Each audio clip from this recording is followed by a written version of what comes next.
పైన మహారాష్ట్రలో కురిసిన వర్షాలతో ఈసారి శ్రీరామ్ సాగర్ కు బాగానే నీళ్లొచ్చినాయి. మానేరు డ్యాం నుంచి వచ్చే నీళ్లతో రైతులు సాగుబడి చేసుకుంటున్నారు. అడపదడప వానలతో ఆరుతడి పంటలు సాగు చేస్తున్న రైతులు ఇంకిత ముచ్చట వెంకట్ చెప్తాడు. 2 ఏళ్ల సంది కరీంనగర్ జిల్లాలో కరువే ఉన్నది. పోయినేడు మొయ్యేడు కూడా వానలు కొట్టలే. దీంతో ఎక్కడికక్కడ పంటలు ఎండిపోయి రైతులు అంగలారుస్తున్న పరిస్థితి కరీంనగర్ జిల్లాలో ఉన్నది. కానీ ఈసారన్న వానలు కొట్టి అంతో ఇంతో పంటలు పండించుకున్న రైతులకు మొదట్లో మురిపించిన ఆనలు తర్వాత ముఖం వెనకేసినాయి.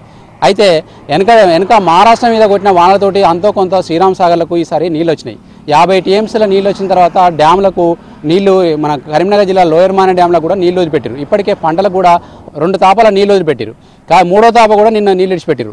మా శ్రీరామ్ సాగర్ ప్రాజెక్టులో దాదాపు 50 టీఎంసీల నీళ్లు ఉన్నప్పుడు వచ్చిన నీళ్లతోటి లోయర్ మానే డ్యామ్ నింపుతామని అనుకున్నారు. కానీ అక్కడ వానలు ఆగిపోవడంతో ఆ నీళ్లు కూడా ఆపేశారు.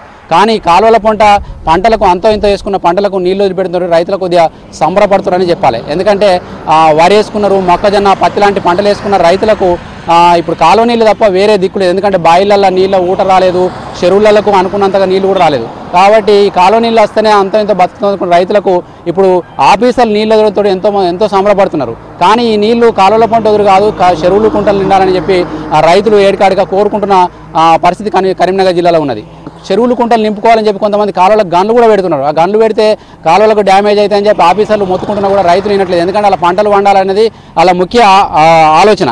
అయితే రైతులు గన్లు పెట్టకముందే ఆఫీసర్లే ముందుగా ఆలోచించి ఎక్కడికక్కడ కాలువల పంటున్న చెరువులు కుంటలు నిండితే ఈసారి పంటలు పండించుకుంటాము, మాకు పత్తి, మొక్కజొన్న లాంటి పంటలు కూడా ఎండిపోతున్నాయి, వరి పొలాలు అయితే అసలు పండుతాయి లేదని చెప్పి బాధపడుతున్న రైతులు కాలువల ద్వారా చెరువులు కుంటలు నింపాలని చెప్పి కూడా కోరుతున్నారు. ఇది కరీంనగర్ జిల్లాలో కాలువల కింద పొలాల రైతుల పరిస్థితి. కెమెరామెన్ శ్రీకాంత్తో వెంకటేష్, V6 న్యూస్, కరీంనగర్ జిల్లా.